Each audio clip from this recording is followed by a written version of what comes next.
આજે ગુજરાત બોર્ડનું ધોરણ 10નું રેકોર્ડ બ્રેક 83.08% પરિણામ જાહેર થયું છે, જેમાં વડોદરા જિલ્લાનું 76.65% પરિણામ જાહેર થયું છે. ધોરણ 10ની પરીક્ષામાં વડોદરા જિલ્લાના 36,758 વિદ્યાર્થીઓએ પરીક્ષા આપી હતી. ગયા વર્ષે વડોદરા શહેર અને જિલ્લાનું પરિણામ 77.20% આવ્યું હતું, જ્યારે ગયા વર્ષની સરખામણીએ આ વર્ષે 0.55% ઓછું આવ્યું છે.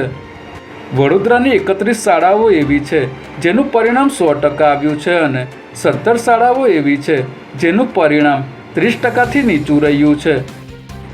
જોકે આ વર્ષે 89.29% સાથે સૌથી વધુ પરિણામ ધરાવતો જિલ્લો બનાસકાંઠા બન્યો છે.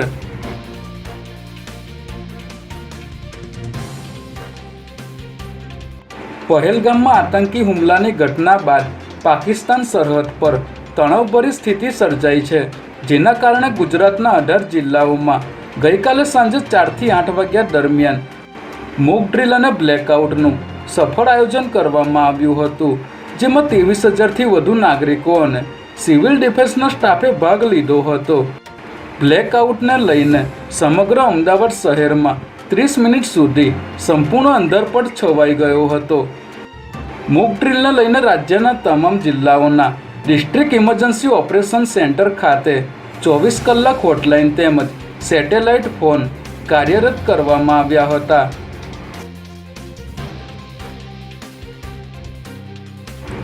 જમ્મુ કાશ્મીરના પહેલગામમાં થયેલા આતંકવાદી હુમલા બાદ ગુજરાત સરકાર એલર્ટ થઈ ગઈ હતી અને રાજ્યમાં ગેરકાયદેસર રીતે રહેતા બાંગ્લાદેશીઓની અટકાયત કરવાનું શરૂ કર્યું હતું, જેને લઈને અમદાવાદના ચંડોળા તળાવ સહિત રાજ્યના અનેક જિલ્લામાંથી ઘૂસણખોરોને વીણીને શોધી કાઢવામાં આવ્યા હતા. ત્યારે સૂત્રો પાસેથી મળતી માહિતી મુજબ રાજ્યભરમાંથી પકડાયેલા 300 જેટલા બાંગ્લાદેશીઓને એરક્રાફ્ટ મારફતે તેમના દેશ પરત મોકલી દેવામાં આવ્યા છે.